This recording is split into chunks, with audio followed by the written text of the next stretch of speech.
everyone. I'm Kelsey Nicole Nelson, and I'd like to welcome you into A-10 Conversations, our series where we highlight important conversations in collegiate sports. So to begin, in the last 2 weeks, the landmark case of House versus NCAA reached a settlement that will distribute $2.8 billion back in damages to former athletes dating as far back as 2016.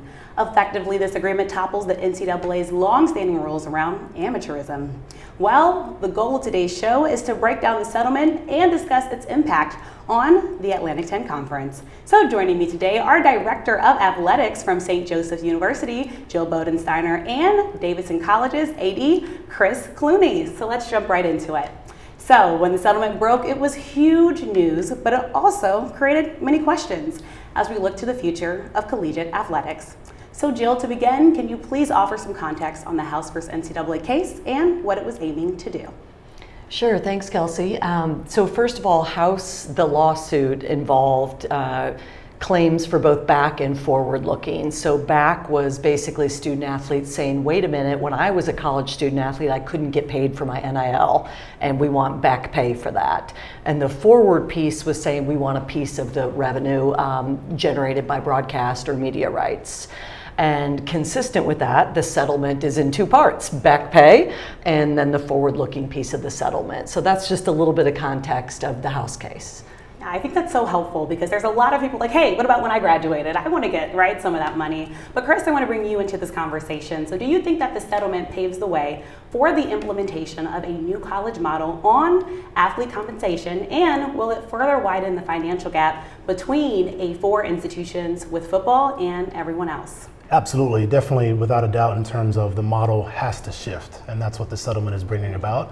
What I think is really interesting is looking at how the settlement is going to dictate terms around flexibility around how to compensate players, right? And so if you're looking at what institutions are going to be responsible for, what they're accountable for, how they decide to divvy out their revenue, what that framework looks like. And to your second point about widening the gap, there already is a gap, and there is the potential for that gap to widen even further, because if the Power 5 conferences have broadcast and TV rights deals that are a lot bigger than the other conferences. And so what does that look like in terms of the overall landscape? But a new model has to be created. In some ways, it's great that we finally got to this point.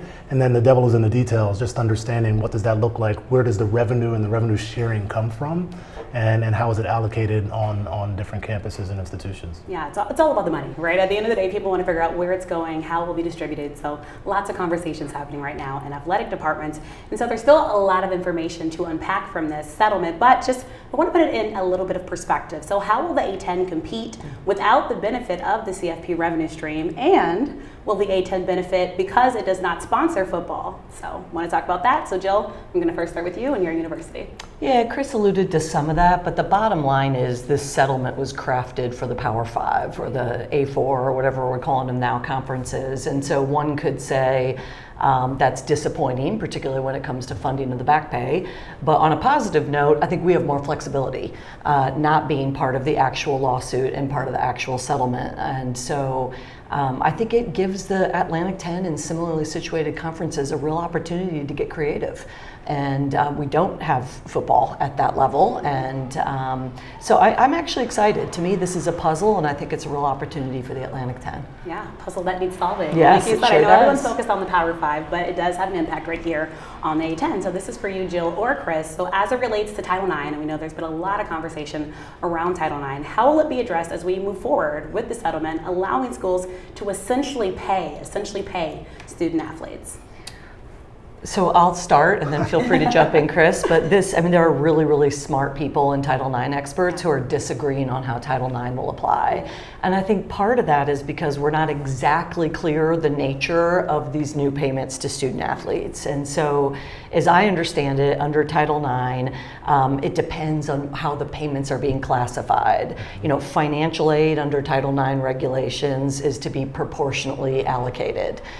So is this revenue share or distribution going to be financial aid-like, where proportionality will be a factor, Or is this more market-based? And if it's market-based, it's market-based. Some would argue, most would argue, that individuals are earning it based on their own market potential or revenue that they've generated or whatever it might be. And in that case, arguably, proportionality wouldn't apply. So I think we need a little bit more detail on the nature of these payments. And you know, probably ultimately it would be great to have the Office for Civil Rights, which is a branch of the Department of Education that enforces Title IX, give some input.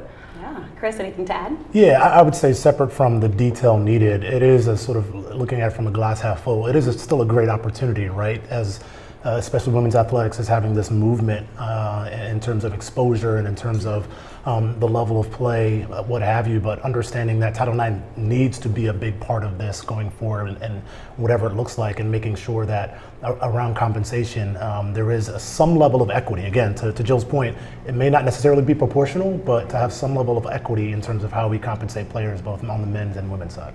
Yeah, I love that you said this moment right now that we're experiencing, right? But really moving it to a movement and making sure that Title IX is included.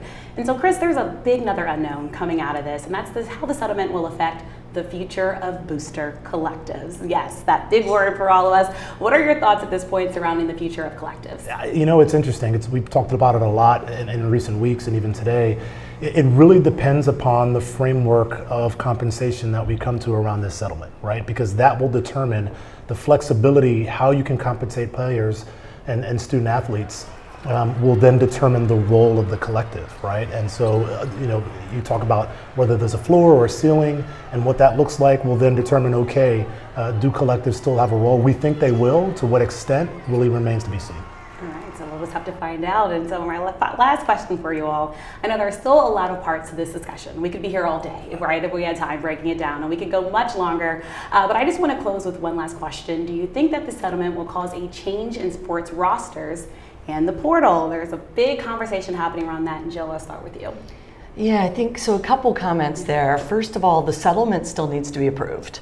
And so the parties have agreed to it. Now it's with Judge Wilkin. And I think there are a lot of question marks in terms of, you know, just generally speaking, is this settlement going to be seen as too much of a subterfuge of antitrust and labor laws? And so I think it's far from a certain thing right now. And it may be approved, but with changes and those sort of things. But one of the aspects that's reported of the settlement is that financial aid caps will go away and be replaced with roster limits. And so I am very fascinated to see, you know, right now women's basketball is capped at 15 full grant aids a year, and men's basketball at 13 full grant aids a year. Those would presumably go away and be replaced, as I mentioned, by roster limits. And so, you know, I don't know if Chris agrees, but, you know, the number one reason that players are entering the transfer portal is playing time. Mm-hmm. And so you could have a roster of 40, and if you're not playing, you're going to enter the portal, right? So I'm really intrigued to see what those roster limits might be, and how that will impact transferring in the portal. But yes, it will impact it.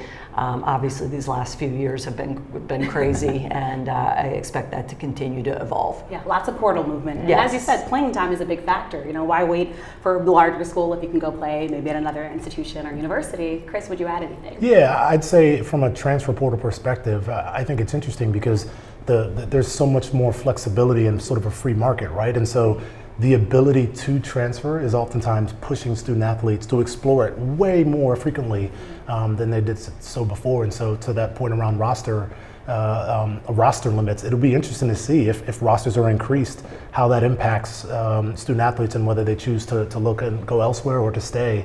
I think can really have big ramifications on you know, schools in the Atlantic 10 and obviously throughout the NCAA. But you know, we're in this movement where, you know, student athlete flexibility and the ability to move to different schools, that's paramount, and student athletes are taking benefit of it. And, you know, I think for us it's important to figure out how do we maintain our core values, how is there still a focus on education, right? That's what we're in the business of, right? How can we still tie the movement, which we all are supportive of, but have some guardrails around education and academics such that the core mission of what we're doing still resonates. That's a great way to end, the student athlete, right? Making sure that we put emphasis on that student part. Well, thank you both for being part of this discussion. I know the settlement will continue to be the center of many conversations in every athletic department across the college sports landscape for a very long time, right, as we break it down. But thanks again for your time and insight. We truly appreciate it, and thank you all so much for tuning in.